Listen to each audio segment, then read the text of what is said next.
जय हिंद दोस्तों। आज अपन एमपी पुलिस की साइंस के क्वेश्चन की सीरीज लगा रहे थे। अपने 1000 क्वेश्चन कंप्लीट हो गए थे।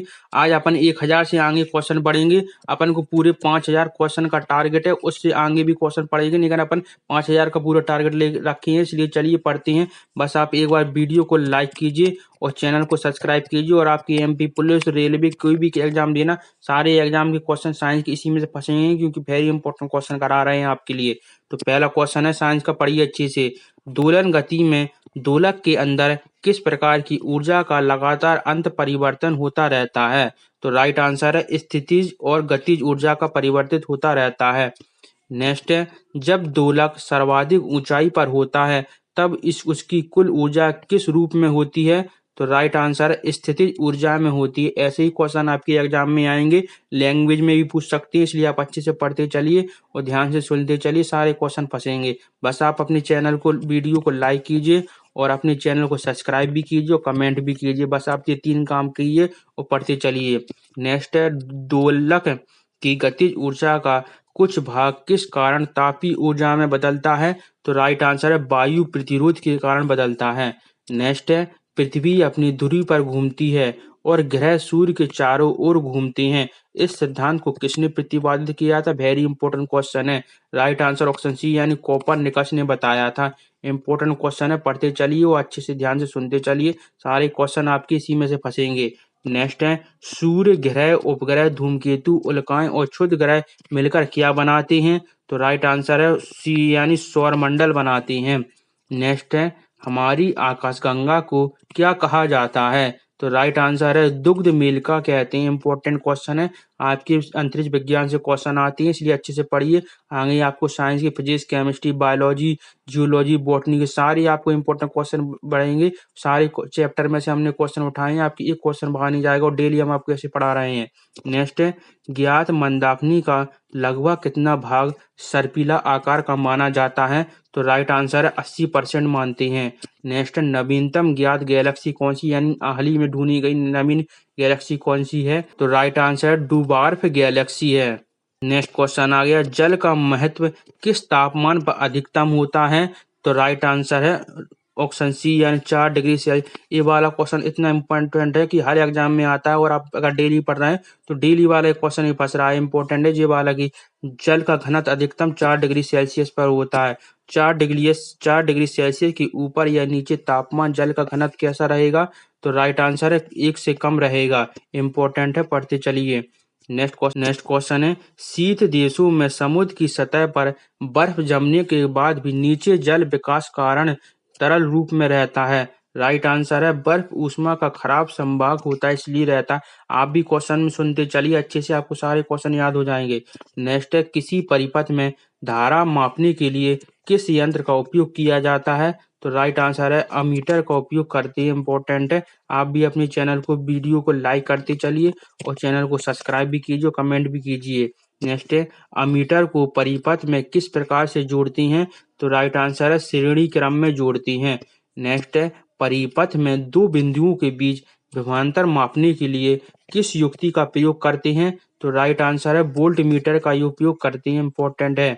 नेक्स्ट क्वेश्चन आ गया आपको, इसको आप भी पढ़िए, साथ में कमेंट में बताइए सर इसका आंसर ये है। नेक्स्ट है, वोल्ट मीटर को परिपथ में कैसे जोड़ा जाता है? तो राइट आंसर है समांतर क्रम में जोड़ती हैं। ऐसे क्वेश्चन आते हैं फिजिक्स के। नेक्स्ट है, अशुद्धि रहित अर्धचालक किसकी तरह व्यवहार करता है? तो राइट आंसर है कुचालक की तरह व्यवहार करता है। आप पूरी वीडियो लास्ट तक देखना, आपको और इंपॉर्टेंट क्वेश्चन मिलेंगे, सारे इंपॉर्टेंट है। बस आप पूरी वीडियो लास्ट तक देखा करो, 20 से 25 मिनट की है, ज्यादा नहीं है। आपको इतने मिनट डेली 20-25 मिनट निकाल लो, आपके सारे क्वेश्चन साइंस के बन जाएंगे। नेक्स्ट क्वेश्चन आ गया, अर्धचालकों की चालकता बढ़ाने के लिए अशुद्धियां मिलाने की प्रक्रिया क्या कहलाती है? तो राइट आंसर ऑप्शन सी यानी डोपिंग कहती हैं। नेक्स्ट है, डोपिंग द्वारा किस प्रकार के अर्धचालक बनाए जाते हैं? तो राइट आंसर है एन प्रकार और पी प्रकार के अर्धचालक बनाए जाते हैं। नेक्स्ट क्वेश्चन आ गया, गामा किरण से संबंधित क्वेश्चन है। गामा किरणें किसकी बनी होती हैं? तो राइट आंसर है फोटोन। याद कीजिए, गामा किरण होती है वह फोटोन की बनी होती हैं। नेक्स्ट है, गामा किरणों पर कैसा आवेश होता है? तो राइट आंसर है शून्य यानी कोई आवेश, यानी जो गामा किरणें होती है उन पर कोई आवेश नहीं होता है। इंपॉर्टेंट है। नेक्स्ट क्वेश्चन आ गया, गामा किरणें किन क्षेत्रों से प्रभावित नहीं होती हैं? तो विद्युत और चुंबकीय क्षेत्रों से प्रभावित नहीं होती हैं। गामा किरणें की भेदन क्षमता कैसी होती है? तो बीटा किरणों से अधिक, यानी गामा किरणें बीटा किरणों से अधिक भेदन रखती हैं। नेक्स्ट क्वेश्चन आ गया आपका, गामा किरणों का वेग किसके बराबर होता है? तो निर्वात में प्रकाश के वेग के बराबर होता है। नेक्स्ट आ गया, कैंसर की चिकित्सा में किस रेडियोधर्मी स्रोत का उपयोग करते हैं? तो राइट आंसर कोबाल्ट, यानी कैंसर चिकित्सा का उपयोग करना है तो कोबाल्ट रेडियोधर्मी का उपयोग करते हैं। इंपॉर्टेंट है आपके लिए। नेक्स्ट क्वेश्चन आ गया, किसी चालक का प्रतिरोध किस पर निर्भर करता है? तो राइट आंसर तीनों पर, यानी पदार्थ की प्रकृति पर, तापमान, ताप पर तथा लंबाई पर। नेक्स्ट है, चालक की लंबाई बढ़ाने के प्रतिरोध पर क्या प्रभाव पड़ता है? तो प्रतिरोध बढ़ता जाता है। नेक्स्ट क्वेश्चन आ गया, इंपॉर्टेंट है, पढ़ते चलिए, लाइक भी करते चलिए। नेक्स्ट है, ताप बढ़ने पर सामान्यतः चालक का प्रतिरोध कैसा होता है? तो बढ़ता, यानी ताप बढ़ाने पर सामान्यतः चालक का प्रतिरोध बढ़ता जाएगा। नेक्स्ट है, किसी चालक का प्रतिरोध उसके अनुप्रस्थ काट के क्षेत्रफल के किस प्रकार अनुपातित होता है? तो व्युत्क्रमानुपाती होता है। नेक्स्ट क्वेश्चन आ गया आपका, धारा और विभवांतर के बीच संबंध की खोज किसने की थी? तो जॉर्ज साइमन ओम ने की थी, यानी धारा और विभवांतर के बीच संबंध की खोज जॉर्ज साइमन ओम ने की थी। नेक्स्ट, ओम के नियम के अनुसार V बराबर IR में R किस मात्रा को दर्शाता है? तो R प्रतिरोध को बताता है। इंपॉर्टेंट ऐसे क्वेश्चन पूछती हैं एग्जाम में, आपके एमपी पुलिस में ऐसे क्वेश्चन आ रहे हैं और रेलवे में भी ऐसे क्वेश्चन आना है। पढ़ते चाहिए, तैयारी करते चलिए, अभी से आपका एग्जाम में पास निकालना है। नेक्स्ट, ओम के नियम के अनुसार धारा I का मान किसके बराबर होता है? तो I का मान विभवांतर बटे प्रतिरोध के बराबर होता है। नेक्स्ट है, क्वांटम फोटोन एवं आइंस्टाइन सिद्धांत प्रकाश के छोटे छोटे ऊर्जा समूह को क्या कहते हैं? राइट आंसर है इसका क्वांटम कहते हैं। इंपॉर्टेंट है, पढ़ते चलिए, याद करते चलिए, एक ही बार में याद करना है आपको। नेक्स्ट है, प्रकाश के कण रूप को दर्शाने वाले कणों को क्या कहा जाता है? तो फोटोन कहा जाता है। नेक्स्ट आ गया, प्रकाश के क्वांटम स्वरूप का उद्घाटन किसने किया था? तो आइंस्टीन ने किया था। इंपॉर्टेंट है, सारे याद कीजिए आप। नेक्स्ट आ गया, एक पूर्ण दोलन में लगे समय को क्या कहते हैं? तो दोलन काल कहते हैं। नेक्स्ट, दोलन काल टी का सूत्र क्या है? तो राइट आंसर टी बराबर 2 पाई होता है।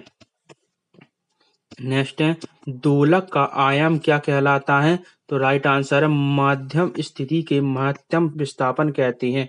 नेक्स्ट है, मैग्नीशियम धातु का निष्कर्षण मुख्यतः किस अयस्क से किया जाता है? तो राइट आंसर है कार्नालाइट से करते हैं। इंपॉर्टेंट ऐसे क्वेश्चन आपको पढ़ने नहीं मिलेंगे, इसलिए हम आपको पढ़ा रहे हैं। इंपॉर्टेंट है, सारे क्वेश्चन इसी में से फंसना है आपके। नेक्स्ट, मैग्नीशियम समुद्री जल में किस रूप में पाया जाता है?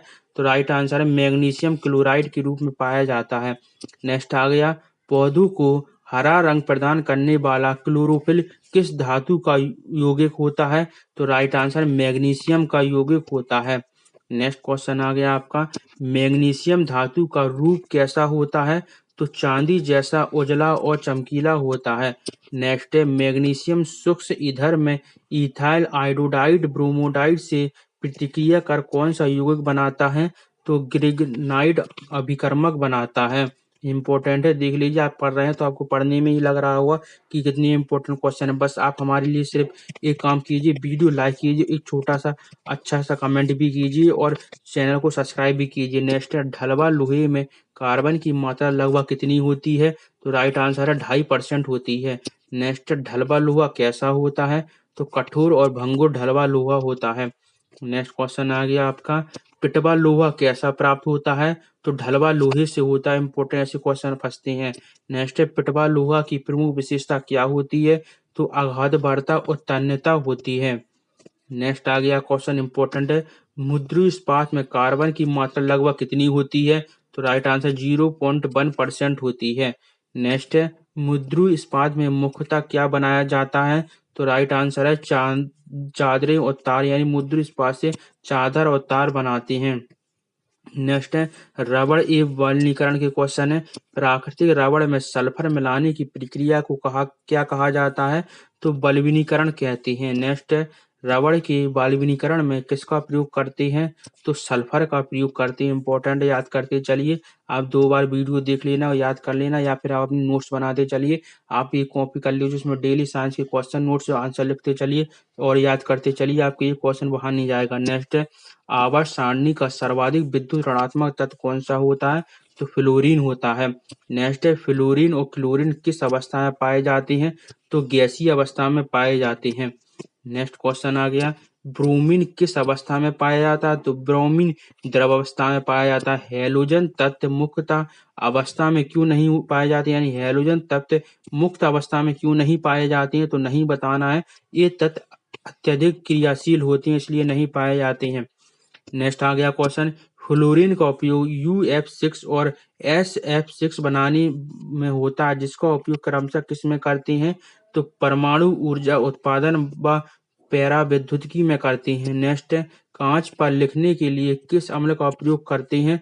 तो हाइड्रोक्लोरिक अम्ल का। कांच पर लिखना है तो हाइड्रोक्लोरिक अम्ल का उपयोग करते हैं। नेक्स्ट है, जस्ता जिंक वाले क्वेश्चन है। जस्ता धातु का मुख्य अयस्क कौन सा होता है? तो जिंक ब्लेड होता है। नेक्स्ट है, जस्ता किस रंग और गुण वाला होता है? तो नीला, सफेद, कड़ा और भंगुर होता है। ऐसे क्वेश्चन आते हैं साइंस के और लैंग्वेज में पूछेंगे, इसलिए आप कंफ्यूज मत होना, रहेंगे यही क्वेश्चन। नेक्स्ट क्वेश्चन है, किस तापमान पर जस्ता तन और आघातवर्ता हो जाती है? तो 100 डिग्री से 150 डिग्री सेल्सियस पर हो जाती है। नेक्स्ट है, लोहे को जंग से बचाने के लिए जस्ता किस रूप में प्रयोग करते हैं? तो जस्तीकरण यानी गैल्वेनाइड आयन के रूप में करते हैं। नेक्स्ट क्वेश्चन आ गया, सिल्वर और सोने के निष्कर्षण में किस धातु का प्रयोग किया जाता है? तो जस्ते का प्रयोग किया जाता है। नेक्स्ट है, जिंक कार्बोनेट का उपयोग किसके निर्माण में करते हैं? चर्म रूप की दवा में करते हैं। इंपॉर्टेंट क्वेश्चन है, पढ़ते चलिए, सारे ही इंपॉर्टेंट क्वेश्चन लाए हैं आपके लिए। नेक्स्ट क्वेश्चन है, कुक्रेस कांच का उपयोग किसमें होता है? तो धूप के चश्मे में होता है। नेक्स्ट है, कुक्रेस कांच का मुख्य संगठक क्या है? तो right answer cerium oxide plus silica होता है। नेक्स्ट है, पाइरेक्स कांच किन तत्वों से बनता है? तो barium silicate plus sodium silicate. Important question है, पढ़ रहे हो तो आपको खुद पता है कि इंपॉर्टेंट क्वेश्चन ऐसे ही आ रहे हैं। नेक्स्ट है, पाइरेक्स कांच का मुख्य उपयोग किसमें होता है? तो लैब उपकरण और दवाओं के कंटेनर में होता है। साइंस के इंपॉर्टेंट क्वेश्चन है, अच्छे से पढ़ते चलिए, याद करते चलिए। नेक्स्ट है, पोटाश कांच का उपयोग कहाँ पर किया जाता है? तो अधिकतम ताप पर गर्म होने वाले कांच के बर्तन में होता है। नेक्स्ट है, मिल्क ऑफ मैग्नीशिया का उपयोग किसके उपचार में करते हैं? तो पेट की अम्लता के लिए, एसिडिटी में करते हैं मिल्क ऑफ मैग्नीशिया का उपयोग। नेक्स्ट है, मैग्नीशियम सल्फेट किस रूप में प्रयोग होता है? तो दस्तवार के रूप में होता है।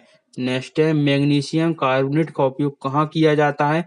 तो टूथपेस्ट और फेस पाउडर बनाने के लिए करते हैं। नेक्स्ट क्वेश्चन आ गया आपका, मैग्नीशियम मिश्र धातु का उपयोग कहाँ पर करते हैं? तो हवाई जहाज और मोटर गाड़ियों के बीच करते हैं। नेक्स्ट है, शैवाल की कोशिका भित्ति कैसे बनी जाती हैं? सो सेल्यूलोज, यानी शैवाल की कोशिका विद्युत सेल्यूलोज की बनती हैं।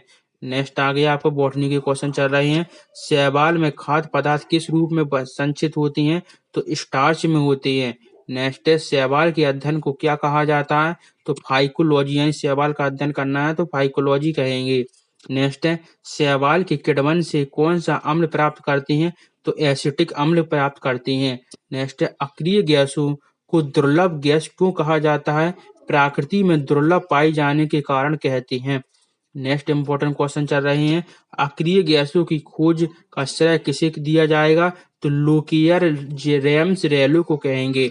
नेक्स्ट है, निम्न में से कौन सी एक गैस वायुमंडल में नहीं पाई जाती है?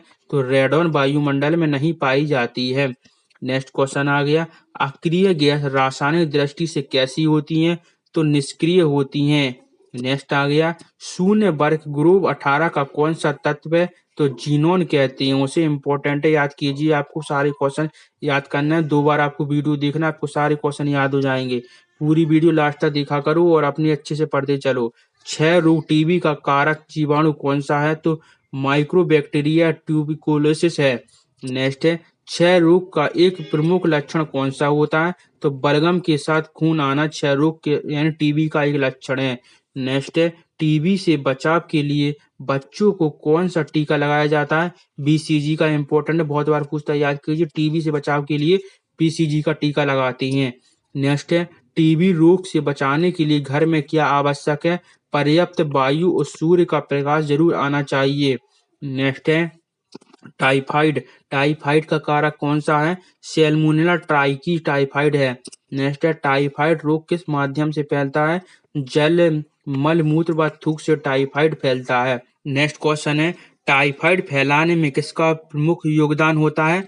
तो मक्खियों के कारण फैलता है। नेक्स्ट है टाइफाइड का प्रारंभिक लक्षण क्या है? सिर दर्द और बुखार आना टाइफाइड के प्रारंभिक लक्षण है। नेक्स्ट है विटामिन शब्द का प्रयोग सबसे पहले किसने किया था? तो राइट आंसर फंक ने 1911 में विटामिन शब्द का फंक ने उपयोग किया था। नेक्स्ट है जल में घुलनशील विटामिन कौन सा है? तो विटामिन सी और बी, यानी विटामिन बी और विटामिन सी जल में घुलती हैं। नेक्स्ट क्वेश्चन आ गया बाकी की विटामिन वसा में घुलती हैं।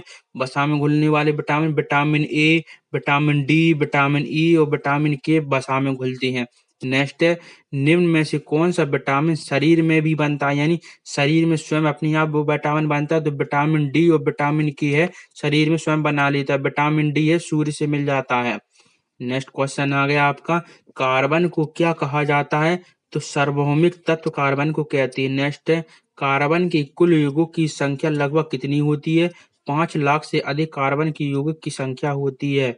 नेक्स्ट इंपॉर्टेंट क्वेश्चन आ गया अन्य तत्वों के कुल युगों की संख्या लगभग कितनी है? तो 50,000 है। नेक्स्ट है कार्बन के अधिक यौगिक पाए जाने के कारण इसका कौन सा रसायन विकसित हुआ है? तो कार्बनिक रसायन विकसित हुआ है। नेक्स्ट आ गया क्वेश्चन इंपॉर्टेंट है शैवाल की कोशिकाएं भित्ति किससे बनी होती हैं? तो राइट आंसर है सेल्यूलोज की, यानी शैवाल की कोशिका भित्ति सेल्यूलोज की बनी होती हैं। नेक्स्ट है शैवाल में भोजन किस रूप में संग्रहित होता है? तो राइट आंसर स्टार्च में, शैवाल में भोजन स्टार्च में संग्रहित होता है। नेक्स्ट आ गया क्वेश्चन शैवाल के अध्ययन को क्या कहते हैं? तो फाइकोलॉजी कहते हैं, यानी शैवाल के अध्ययन को फाइकोलॉजी कहेंगे। नेक्स्ट है शैवाल के किण्वन में कौन सा अम्ल प्राप्त किया जाता है? तो एसिटिक अम्ल, यानी शैवाल के किण्वन में एसिटिक अम्ल प्राप्त करते हैं। नेक्स्ट आ गया आपका क्वेश्चन अक्रिय गैसों को और किस नाम से जानते हैं? तो नोबल गैस, यानी अक्रिय गैस को नोबल गैस भी कहते हैं। नेक्स्ट है अक्रिय गैसों की रासायनिक सक्रियता कैसी होती है? तो निष्क्रिय होती है। इंपॉर्टेंट है। लास्ट क्वेश्चन और बची हैं, बस पढ़ लीजिए और खत्म कीजिए। नेक्स्ट है अक्रिय गैसों की खोज किसने की थी? लोकियर, रैमजो और रेले ने की थी। नेक्स्ट है रेडॉन गैस किससे उत्पन्न होता है? तो राइट आंसर है रेडियो के विखंडन से रेडॉन गैस उत्पन्न होती है। नेक्स्ट लास्ट क्वेश्चन है हीलियम गैस का प्रमुख उपयोग क्या है? तो राइट आंसर गुब्बारे और क्रियोजेनिक कार्य में, यानी हीलियम गैस का उपयोग गुब्बारे में भरती है और क्रियोजेनिक कार्य में करती हैं। तो हमारे सारे इंपॉर्टेंट क्वेश्चन हो गए। बस लास्ट में आप एक बार वीडियो को लाइक कीजिए और अपने चैनल को सब्सक्राइब कीजिए। एक छोटा सा अच्छा सा कमेंट कीजिए क्वेश्चन कैसे लगे हैं, और करंट अफेयर की डेली वीडियो डल रही है वो भी देखिए, अपनी तैयारी अच्छे से कीजिए और लास्ट में लाइक जरूर करना है आपको। तो दोस्तों बाय, जय हिंद, फिर मिलते हैं नेक्स्ट वीडियो में।